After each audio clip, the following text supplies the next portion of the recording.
Moms here today. We are going to call this hearing to order. Good morning, everyone. I'd like to bring the meeting of the Appropriations Committee to order. We have 59 bills to hear today. 5 will be eligible for a vote, and all of the remaining measures are suspense items.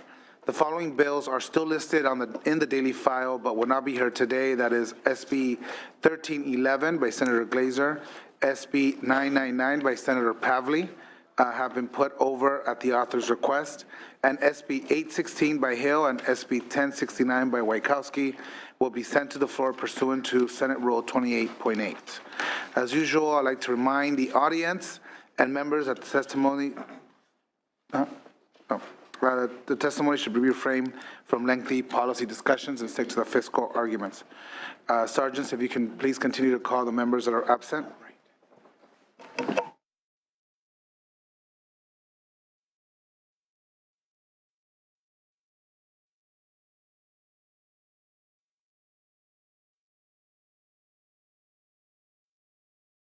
One additional change, we have SB 1329 by Senator Hertzberg has been put over as well for our next hearing. And we, it looks like we do have quorum. So Secretary, please establish the quorum. Call the roll. Laura? Here. Laura here. Bates? Bell? Hill? Hill here. McGuire? McGuire here. Mendoza? Nielsen? Here. Nielsen here.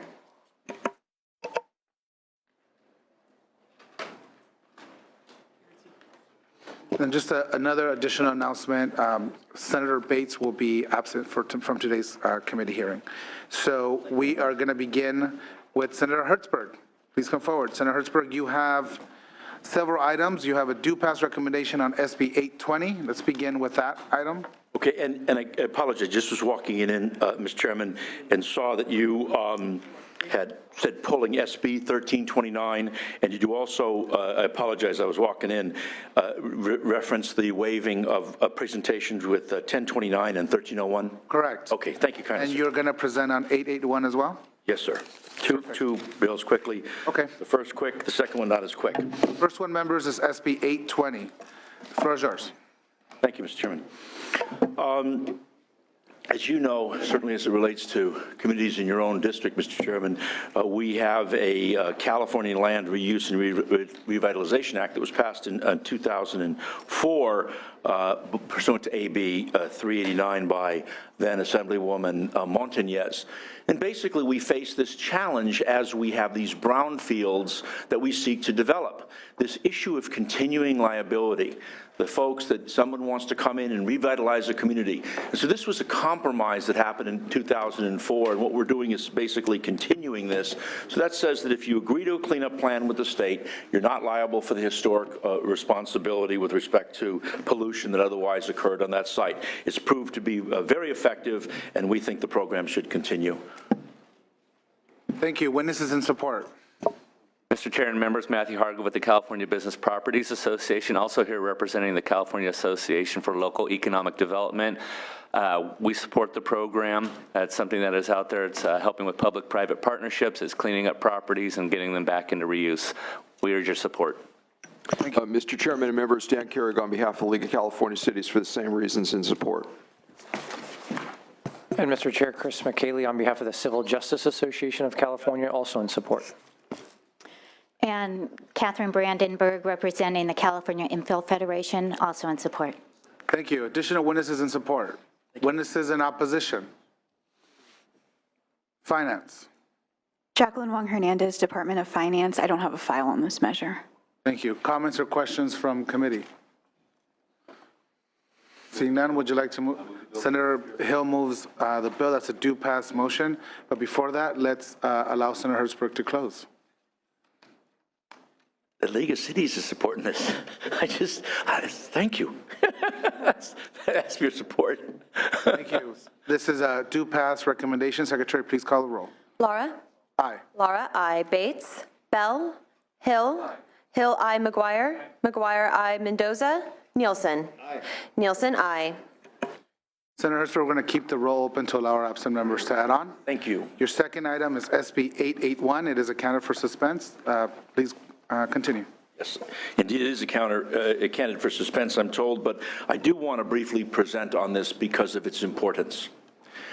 Last year, this branch, the legislative branch, together with the executive, came up with an amnesty program and a number of other measures that basically dealt with this unbelievable backlog of people that have lost their driver's licenses and are owed billions and billions of dollars to the state, where the state's never going to collect it. So we set up an amnesty program. It's working extremely well. This is the next step in that march toward justice, and that is to decouple one's ability to pay with the loss of their driver's license. Now, that does not mean that if you have a DUI, the consequences for being a bad driver or a reckless driver, you lose your license. This just says if you're poor, you shouldn't lose your license. And why is that important? It's important because what we know is that when you lose your license, there's an 88% chance of you losing your job. And it's not just losing your job because you need a license to get to work. It's when they do a background check on you, you find you lost your license. The impact on the state, when we looked at the analysis here, talks as a potential loss of revenue. Well, first of all, what we've done here is we've learned that this whole idea of collecting these astronomical fees with people is really illusory. We're not collecting it. We're just ruining their lives. Secondly, we know from the data that that's in the analysis that the amount of loss of tax revenue, let alone income for people when they lose their license, is nothing less than extraordinary. So the argument is, well, this is an important tool that we use to be able to collect money. Well, you go to the state of Florida, and their legislative analysis on a similar bill said there's no difference in terms of whether people lose their license or not with respect to their paying for their tickets. They're not paying their tickets because they don't have the money, because they cost so much money and they're trying to feed their families. By way of example, we took a look, Senator, with respect to your district. In Paramount, 4% of the drivers have suspended licenses. We know the Department of Motor Vehicles thinks it's a bad thing because you shouldn't be driving on a suspended license. Those suspended licenses are just for missed payments. That's 1,500 people in Paramount. In Linwood, it's 1,700 people. These are for not having the money to pay the costs. And the costs, as we know from the earlier testimony that I've given and that we've seen on the floor with respect to these bills, is nothing less than astronomical. So the bottom line is, this is something that I think, as I have said before, raging common sense. I think those that argue the notion that this is going to cost government proves not to be the case, and that the real impact is that we are hurting people because they don't have the money, because they got to choose to feed their family or pay their rent or keep their heat on rather than paying for these outrageous fines. They should not lose their licenses. I ask for your support of this measure. Thank you. Witnesses in support. Maya Ingram from the ACLU of California, co-sponsor of the bill. Over 600 Californians are affected by these driver's license suspensions currently for failures to appear, 600,000. And we urge the Department of Finance to look at whether state revenues would increase as a result of people being able to keep their jobs and not losing their license for these non-public safety offenses. Thank you. Thank you.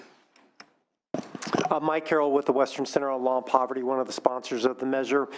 We also support this, and we would note also the analysis. We would encourage the Department of Finance to take a look at this assertion by the Judicial Council that the use of license suspensions actually is going to generate more revenue. There seems to be some evidence to the contrary, but we don't really see any empirical evidence from the courts that actually demonstrate that that in fact is occurring, that there is going to be increased revenue collections because you suspend licenses.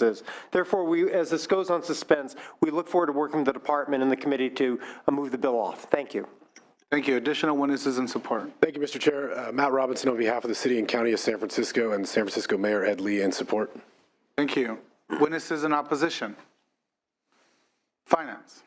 Department of Finance has no file on this bill, but we will definitely continue to look at all of the information everyone has asked us to. Our folks are working furiously on the May revision right now. Senator Hertzberg, do we know what percentage of money that's actually recouped from these folks? Well, so far in the amnesty program? Yeah. Yeah, well, I only have the date, I believe, Mike, is in the LA County, and we have all the counties. I actually saw it the other day in my office, but it started in October, so we've only have a few months, and we only have the report for October, November, and December. And what was it? I don't recall. Mike, do you remember what the numbers were? And how many licenses were returned? It was like 50-some thousand, I think just in LA County alone, where licenses are returned, because you signed up for the program. You then get your license back immediately, as long as you make payments, and you got a payment program. I want to take it now to the next step and says, you don't lose your license just for failure to pay. You could lose it for other reasons, but you don't have it. But it's a pretty significant number. It's been pretty popular, and the DMV's done an excellent job in multiple languages sending out notices to folks all around the state. I think it was like 24 million notices that were sent out, something like that. Thank you. Any comments or questions from committee? Seeing none, Senator Hurst, go ahead, Senator. I'm a little wary right at this point. I always believe in consequences, and I'm going to need to think about it, Senator Hertzberg, a little bit about just obviating any consequences. Doesn't mean I won't get there, but it's early in the process, so I just need to think about this a little while. Can I just answer that, Mr. Chairman? Absolutely. Yeah, there absolutely are consequences. There are wage garnishments. There's all sorts of consequences. The question is this punishment going to achieve the deliverable? What we've learned in Florida from their analysis is that there's no difference as a tool. I mean, let's assume the tool was, I'm going to cut off your finger. Right? Is that something that might get people to agree to pay? But is it certainly going to achieve the objective? As a society, when people don't have the money, so if the argument was, well, you're not going to lose your license if you don't pay, well, but there still are other tools to pay. There's collections, there's all sorts of probation, there's all sorts of tools that have proved to be effective. So the test is not whether or not it's effective. We know that other methods are effective. We know that in state like in Florida, it doesn't matter whether or not you have this or not. What we do know is that people who don't pay are poor, and we know that the impacts on their lives are nothing less than extraordinary. But are we clear that there would be, and there well, not would be, that there are other consequences if this suspension is waived? Would there absolutely be other consequences? Absolutely. Of course there's consequences. This is just not one of the tools that are going to be in the toolbox available to folks where people don't have money, because the determination of people's performance is not based upon anything other than they don't have the money. That's it. There's working probation departments have this stuff, comprehensive collection programs targeting wages, property, income tax refunds, and unclaimed property, wage garnishments and liens, all of which have proven to be effective. And in normal jurisdictions are exercising those punishments. Yeah, I would actually argue that what's happening is by creating these false a big bucket of money that's illusory, where you say, like we did last year, we had $10 billion of outstanding debt, creates the confidence that, oh, this money's real. Well, this, in my judgment, from a management point of view, would in fact enhance local jurisdictions to go after these alternatives rather than just ruining people's lives by taking away their licenses. Okay, thank you. Thank you, sir. Thank you. You're not recouping the money from... Nothing. It's just ruining their lives. You get nothing. It's you know, as I say in Yiddish, as I've said before, a loch in Kopf. That means a hole in your head. Yes, I knew that. Any other comments or questions from committee? Seeing none, Senator Hertzberg, would you like to close? Thank you so very much. I appreciate your consideration and generosity. Thank you. Without objection, we move this item to suspense. Thank you. Do you have any other authors here? Oh, Senator Roth. Senator Roth is here. We have one item. It's a due pass recommendation, SB 866. Senator Roth, the floor is yours. Thank you, Mr. Chair. Members, pleased to present Senate Bill 866. This clarifies that applicants of the Veterans Housing and Homeless Prevention Program may use Proposition 41 bond money to provide women-only housing with women-centric supportive services to female veterans who are victims of military sexual trauma. The bill also provides certain legislative findings and declarations consistent with developing case law to allow these types of housing projects to be built without violating federal and state fair housing laws. The bill is supported by veterans and housing organizations, has no opposition, and I would respectfully ask for your aye vote where appropriate. Thank you. Witnesses in support? Witnesses in opposition? Finance? No file. No file. Comments or questions from committee? I move Bill. Senator Nielsen moves the bill. Senator Roth, would you like to close?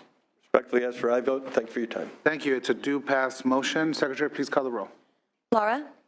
Aye. Laura, I. Bates? Bell? Hill?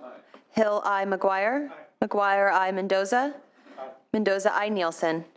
Nielsen, I. Thank you, Senator Arthur. We're going to leave that open to allow our absent members to add on. Thank you, Mr. Chair and members. Thank you.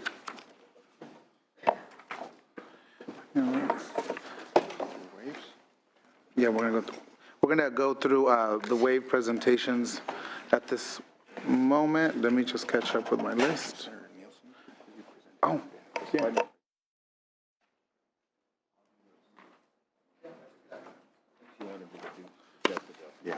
Yes. So we are going to have Senator Nielsen present for Senator Runner. She does enjoy a do pass recommendation on SB 1259.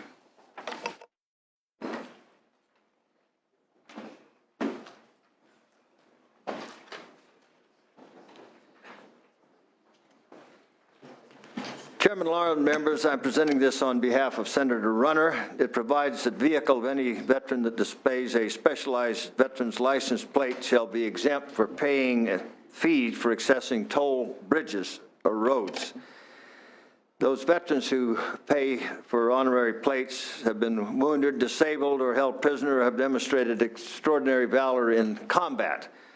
That is a special recognition that we have accorded them. The DMV offers these special recognition plates to disabled veterans, Pearl Harbor survivors, recipients of the Medal of Honor, Army Medal of Honor, Navy Medal of Honor, Air Force Medal of Honor, Distinguished Service Cross, and the Navy Cross, former American prisoners of war, Congressional Medal of Honor winners, and Purple Heart recipients. The largest group within these classifications are about 16,500 who are disabled veterans. That would be the largest class that would qualify. 40% of these veterans are age 65 or older, a declining number of veterans who are receiving these combat-related honors. It was inspired by a toll waiver program in Texas that allows veterans to be waived of these toll road charges. It simply provides a small measure of recognition to veterans who have sacrificed for their country. We'd argue that it's not a significant impact to our budget and would be a proper recognition to a small number of our veterans, those who have given the most. Thank you, Senator Nielsen. Witnesses in support. Witnesses in opposition. Finance. No file. No file. Comments or questions from committee? Seeing none, Senator Hill, Senator Hill moves the bill. Senator Nielsen, would you like to close? I urge an aye vote. Thank you. Secretary, please call the roll. The do pass. Laura? Aye. Laura, I. Bates? Bell? Hill? Hill, I. McGuire? McGuire, I. Mendoza? Mendoza, I. Nielsen? Aye. Nielsen, I. Thank you, Senator Thank you, Nielsen. We'll Mr. keep Chairman, that members. roll open. See, we have Senator Stone. Senator Stone, please come forward. We have one item for you, SB 1416. It does enjoy a do pass recommendation. Go ahead. Good morning, Honorable Chairperson and members. I'm here to present SB 1416, which will establish the Revive the Salton Sea checkoff on the state personal income tax form. In May of 2015, Governor Brown created the Salton Sea Task Force to begin the important work of implementing the Salton Sea Management Plan and create a short and long-term goals for protect the regional air quality and the natural resources of the sea. This will be a monumental task, bringing together local partners and state agencies to restore the Salton Sea. As California's largest lake, about 90% of the fresh water that flows into the Salton Sea comes from agricultural runoff from the Imperial Valley. Much of this water could stop flowing into the Salton Sea in just a couple of years unless something is done very soon. That could very well mean that the Salton Sea will dry up and people across Southern California would feel the consequences. The consequences of inaction would be an environmental and ecological disaster to the region and specifically my constituents in the 28th District. The economic impact of doing nothing has been estimated to be anywhere from $29 billion to over $70 billion in the next 30 years. The legislature has found creative ways to help raise funds and awareness for the Salton Sea restoration. A Salton Sea specialty license plate has been authorized, And another way Californians can help assist in this matter is through SB 1416, which is designed to complement the ongoing work of the Salton Sea Task Force by creating and revive the Salton Sea Fund, which would be a tax checkoff fund on the state's income tax form. The money collected from the checkoff would be used to help fund the restoration and maintenance of the Salton Sea and provide public awareness. And with that, Mr. Chairman, I would respectfully ask for an aye vote. Thank you. Witnesses in support? Witnesses in opposition? Finance? No file. No file. Comments or questions from committee? There's a motion by Senator McGuire. Senator Stone, would you like to close? I respectfully urge an aye vote. Thank you. Thank you. This is a due pass motion. Secretary, please call the roll. Laura? Aye. Laura, aye. Bates? Bell? Hill? Hill, aye. McGuire? McGuire, aye. Mendoza? Mendoza, aye. Nielsen? Nielsen, aye. Thank you. Thank you, Senator Stone. We'll keep that item open to allow our absent member to add on. Thank you, Mr. Chairman. Thank you, members. Thank you. Yeah, I think Senator McGuire, do you have an item you want to present on? Okay, perfect. Let's move to Senator McGuire's item. This is SB 1102. It is a candidate for suspense.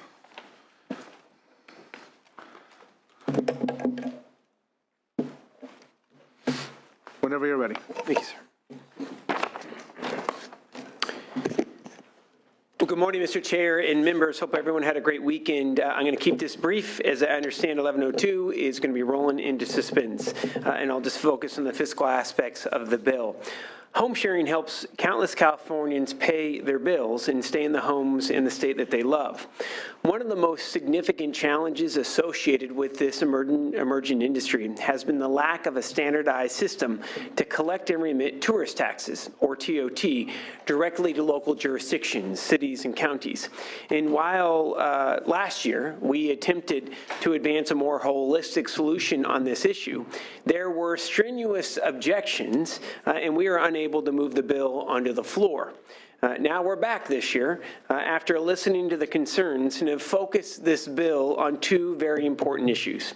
SB 1102 creates a statewide model for vacation rental platforms that opt into legislation to collect tourist taxes and remit it directly to cities and counties pursuant to local ordinances. The bill requires that the State Controller's Office conduct an annual review or audit of a platform's collection and remittance of tourist tax. All costs to the State Controller's Office would be reimbursed by the platforms that participate, so there will be no net cost to the state and, of course, the taxpayer. SB 1102 will provide cities and counties with literally hundreds of millions of dollars, which are desperately needed for local programs and services, while also saving cities and counties the cost of conducting audits on the TOT, since the Controller's Office will be recovering their costs from the platforms.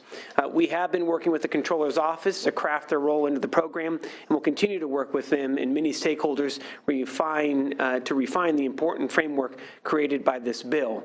Finally, Mr. Chair, we'll continue our discussions with committee staff, local government, and other interested stakeholders in the weeks and months to come on this important issue. Would respectfully ask for an aye vote at an appropriate time. Thank you. Witnesses in support? Chair and members of the committee, Jonathan Feldman on behalf of the California Police Chiefs Association. We do represent over 330 municipal police departments across the state that rely on local taxes to fund our enforcement and operations, and so the loss of revenue derived by the increase of these home sharing companies and the difficulty in remitting the transient occupancy tax has hurt a lot of our departments, and so we're pleased that the senator has taken leadership on this issue, and we would ask for your aye vote. Thank you. Quickly, John Ross on behalf of Airbnb. The goal here, as Senator McGuire said, is to ensure a fuller collection of the transit occupancy tax in a predictable and accountable way. We support that goal. We've been working very closely with the senator to come to a solution that works for everybody, and we'll continue to work on this issue. Thank you, Mr. Chairman. Keith Dunn for Expedia HomeAway. Again, like to thank the senator for his hard work on this issue. We're committed to making sure that we're collecting the TOT and remitting it as well and participating in the audit process. Look forward to moving forward and make sure that we're getting all those taxes down to the locals. Thank you. Thank you. Mr. Lovell. John Lovell on behalf of the LA County Professional Peace Officers Association and the California College and University Police Chiefs Association in support. Thank you. Witnesses in opposition, please come forward.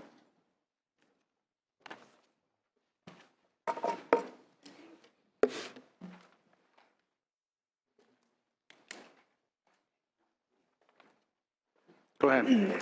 Good morning, Mr. Chair and members. Karen Lang on behalf of the California Association of County Treasurers and Tax Collectors.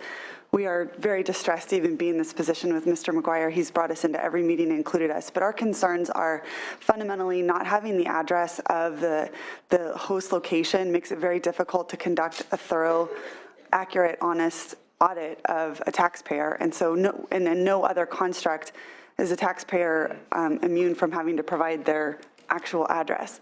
There are other concerns with the bill related to opt-in versus opt-out. We would much prefer to see the bill be an opt-in program. We want to make sure that any discrepancy over the audit would be borne, the litigation would be borne by the platform and not the local government or the controller. There are a few other items we outlined in our platform, but it really fundamentally just comes down to this disagreement we have over the address and being able to conduct an accurate audit. No other taxpayer enjoys that kind of immunity from data points. So for those reasons, we're opposed unless amended very, very regretfully. Good morning, Mr. Chairman and members. My name is Jack Ribbon. I represent Unite Here, the Hotel and Casino Workers Union.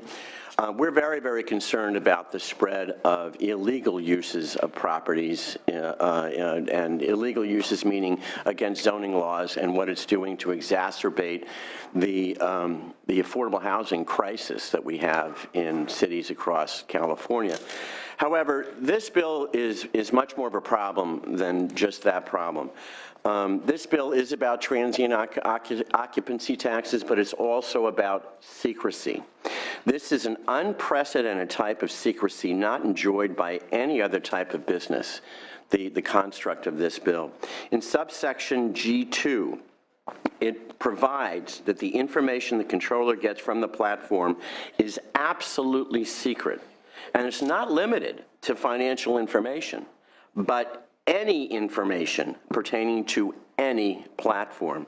Further down in subsection G, number 3I, even if a local government opts out, even if the local government opts out of this bill, the local government is prohibited from getting personal identifiable information relating to operators using the collecting platform or concerning transactions facilitated in the local jurisdictions by the collecting platform. It's absolutely beyond the pale in terms of secrecy, which is why I believe the San Francisco Board of Supervisors voted in a supermajority to oppose this bill, why it's being discussed in places like Santa Monica and others. This is, with all due respect to the senator who, and I mean that sincerely, our view is this is a really bad bill.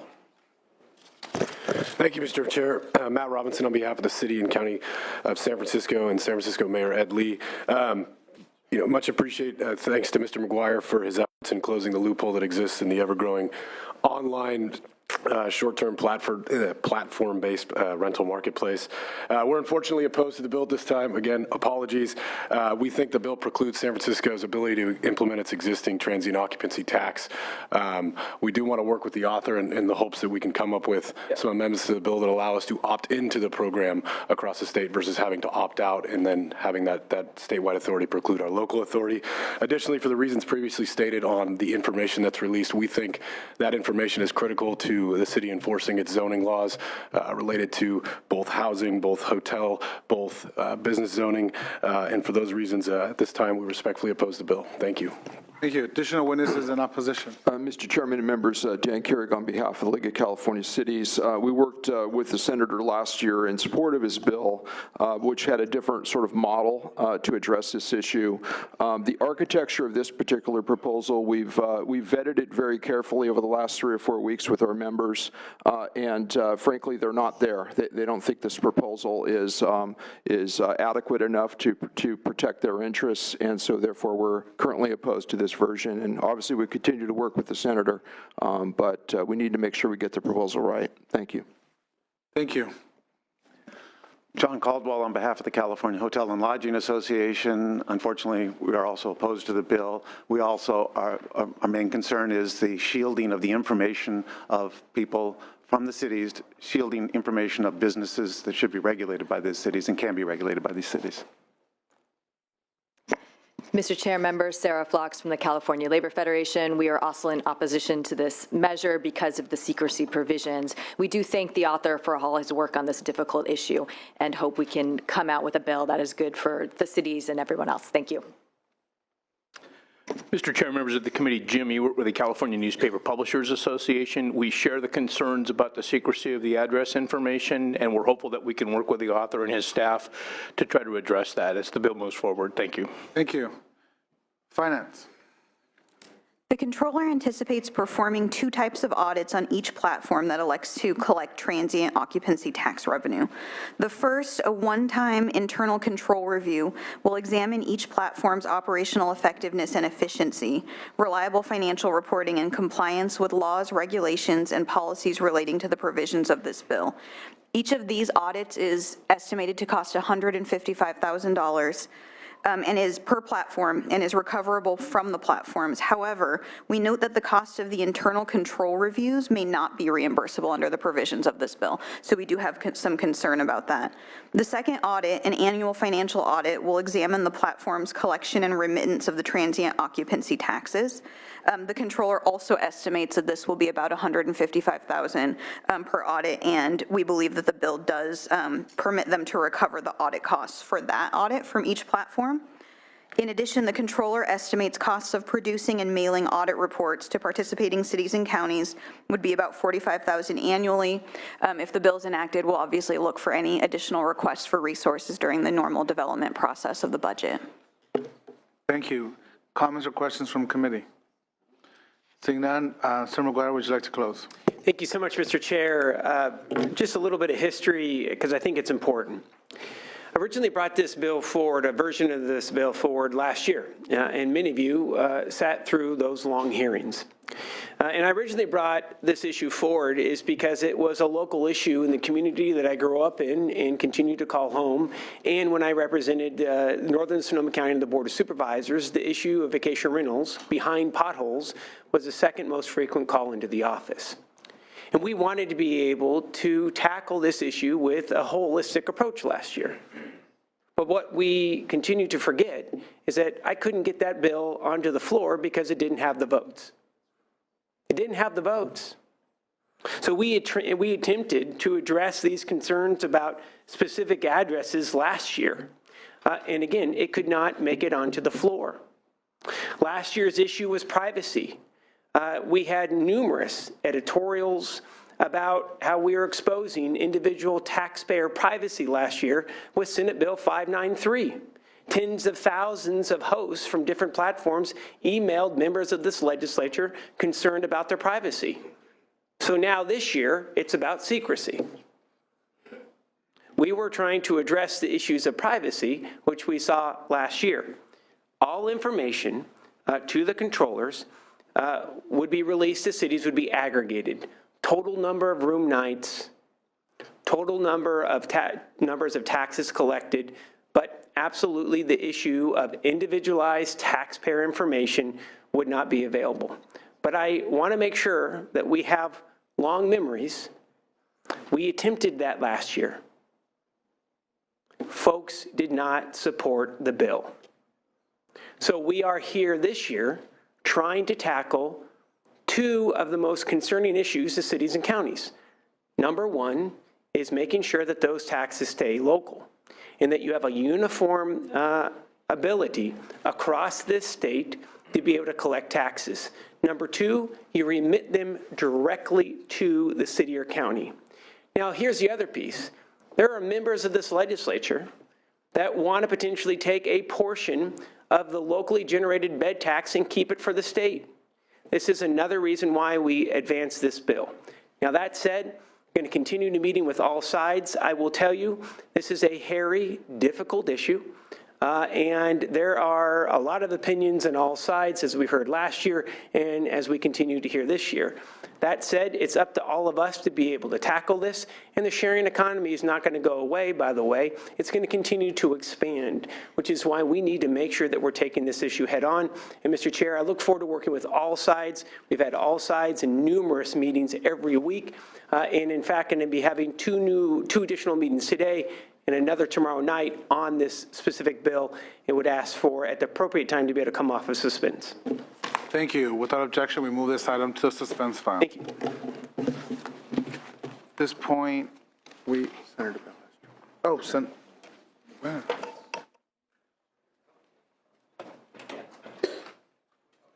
Senator Bell.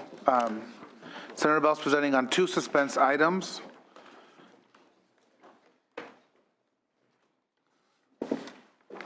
Senator Bell, why don't we start with SB 884?